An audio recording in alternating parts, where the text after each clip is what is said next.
ఈసారి వచ్చే ఎన్నికల్లో మార్పు రావాలి. మీరందరూ చేయండి, గ్లాసు గుర్తుకేయాలి. సరేనా?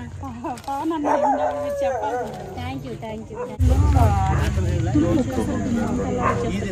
ఇవి తాగితే మలేరియా టైఫాయిడ్ వస్తుంది. అసలు తాగా పనికిరాదు మేడం. ఎక్కడ రావు నీళ్ళు అసలు.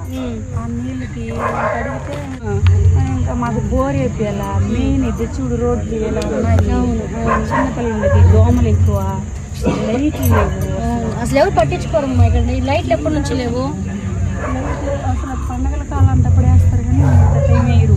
మళ్ళీ అందులో ఏడాది నీళ్ళు అలా ఉంటే అసలు పట్టాలని ఇంతవరకు ఒక్కరు కూడా లేవు. ఎవరికి లేదు.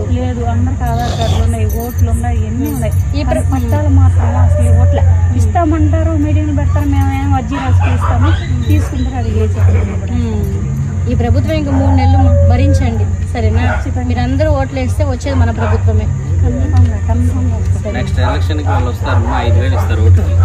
మాకు డబ్బు వాళ్ళు ఏంటంటే మంచి మాట చెప్పారు. రోడ్లు కానీ, బస్ స్టాండ్ కానీ, రైల్వే స్టేషన్ కానీ ఇలాంటివి ఏమన్నా బాగా మన కళాశ్రీ ఏరియా కానీ బాగుంటే చాలు. పలానా ఏరియా బాగున్నది అని ఉంటే చాలు. మనకి ఆ డబ్బు ఈ రోజు 5,000 వస్తుంది. 5,000కి చికెన్ పాడు బియ్యం తెచ్చుకొని తినేస్తాము. రైతులాగా మనం బాధతో ఉంటాం. లైట్లు ఉండవు, కాలువలు ఉండవు, నీళ్లు లేవు తాగేకి. చూడండి, 4.5 సంవత్సరం అయిపోయి 3 నెలల్లో ఎన్నికలు వస్తున్నాయి.